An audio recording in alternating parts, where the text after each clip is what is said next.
মহাকাশ থেকে আমাদের পৃথিবীর ওপর নজর রাখছেন একদল বিজ্ঞানী। পৃথিবী থেকে মাত্র কয়েকশো কিলোমিটার ওপরে রয়েছে আন্তর্জাতিক মহাকাশ স্টেশন। সেখান থেকে বসেই খোঁজ খবর রাখেন তামাম দুনিয়ার। কিন্তু আর কয়েক বছর পর যখন এই মহাকাশযানের সময় ফুরিয়ে আসবে, তখন কি হবে সেটির কখনো ভেবে দেখেছেন? 2030 সালে অবসরে যাবে আন্তর্জাতিক মহাকাশ স্টেশন। এরপর এটির সলিল সমাধি হবে দুনিয়ার বুকেই। পৃথিবীর বুকে থাকা নির্জন এক দ্বীপ সাগরে ফেলা হবে এই মহাকাশ স্টেশনকে। ওই দ্বীপ এতটাই নির্জন যে সেখানে হাজার হাজার কিলোমিটার পর্যন্ত নেই মানুষের কোনো চিহ্ন। এমনকি এই দ্বীপ থেকে পৃথিবীর কাছাকাছি স্থানগুলোতেও পৌঁছানো অনেক কঠিন। মানব বসতির নাগালের বাইরে থাকা এই দ্বীপের নাম হল পয়েন্ট নিমো। পৃথিবীর সবচেয়ে নির্জন ও ভয়ঙ্কর এই স্থানটি দক্ষিণ আমেরিকা, অস্ট্রেলিয়া ও নিউজিল্যান্ডের মধ্যে অবস্থিত। কোনো দেশেরই অধিকার নেই এই জায়গার ওপর।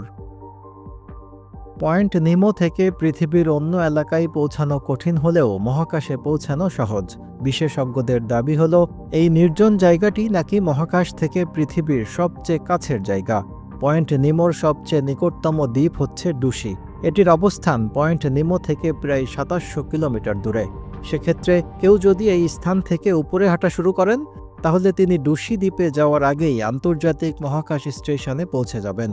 মূলত এভাবেই পৃথিবী থেকে মহাকাশের সবচেয়ে কাছের স্থান হিসেবে পরিচিতি লাভ করেছে পয়েন্ট নিমো। 1992 সালে হোবস লুকাটেলা নামে এক জরিপ প্রকৌশলী এই দ্বীপ আবিষ্কার করেন। পরে জুলস ভার্নের কাল্পনিক চরিত্র ক্যাপ্টেন নিমোর নামের সঙ্গে মিল রেখে এই স্থানের নামকরণ করা হয় পয়েন্ট নিমো।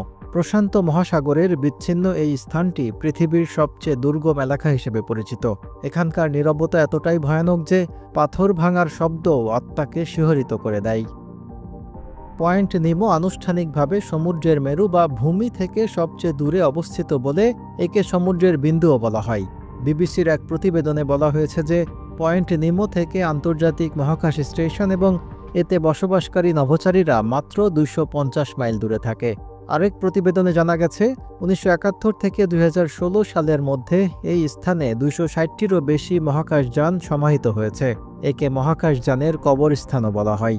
মহাকাশে কোনো স্যাটেলাইট বা মহাকাশযান অকার্য হয়ে যাওয়ার পর সেটি চরম বিপজ্জনক হয়ে ওঠে মহাকাশের অন্যান্য সবকিছুর জন্য। মহাকাশের কোনো জিনিস পৃথিবীর কক্ষপথে প্রতি ঘন্টায় প্রায় 17,500 কিলোমিটার গতিতে ছুটতে পারে। ফলে খসে পড়া ছোট একটি রঙের টুকরাও বিপজ্জনক হতে পারে অন্যান্য মহাকাশযানের জন্য। মার্কিন মহাকাশ সংস্থা নাসার মতে হাজার হাজার টুকরো জঞ্জাল ছড়িয়ে আছে মহাকাশে। যে কোনো সময় ঘটতে পারে বিপত্তি, আর বিপত্তি শুরু হলে তা চলতেই থাকবে। এই চেইন রিয়াকশনকে তারা কেসলার ইফেক্ট নামে অভিহিত করেছে। এমন বিপত্তি এড়াতে স্যাটেলাইট পাঠানোর সময়েই পরিকল্পনা করতে হয় স্যাটেলাইটটির সমাধি কোথায় হবে। 3 ভাবে এই কাজটি করা যায়। প্রথমত, দূরের স্যাটেলাইটগুলোকে পাঠিয়ে দেওয়া যায় সমাধি কক্ষপথে। সেগুলোকে আর পৃথিবীতে ফিরিয়ে আনার প্রয়োজন হয় না। সমাধি কক্ষপথে থাকলে সেগুলো অন্যান্য মহাকাশযানের কোনো ক্ষতি করতে পারে না। দ্বিতীয়ত, অপেক্ষাকৃত ছোট স্যাটেলাইটগুলোকে পৃথিবীর দিকে ফিরিয়ে আনা যায়।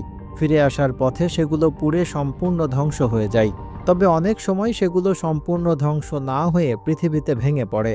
পুরোপুরি ধ্বংস না হওয়ায় অস্ট্রেলিয়ার লোকালয়ে পড়েছিল চীনের একটি মহাকাশ ল্যাবরেটরি। তাই স্যাটেলাইট ধ্বংস নিরাপদ করতে তৃতীয় পদ্ধতি হিসেবে কাছের কক্ষপথের স্যাটেলাইটগুলোকে পরিকল্পিতভাবে ফেলা হয় পয়েন্ট নিমোতে। এই হচ্ছে পৃথিবীর সবচেয়ে ভয়ঙ্কর ও রহস্যময় জায়গা পয়েন্ট নিমো নিয়ে আজকের আলোচনা।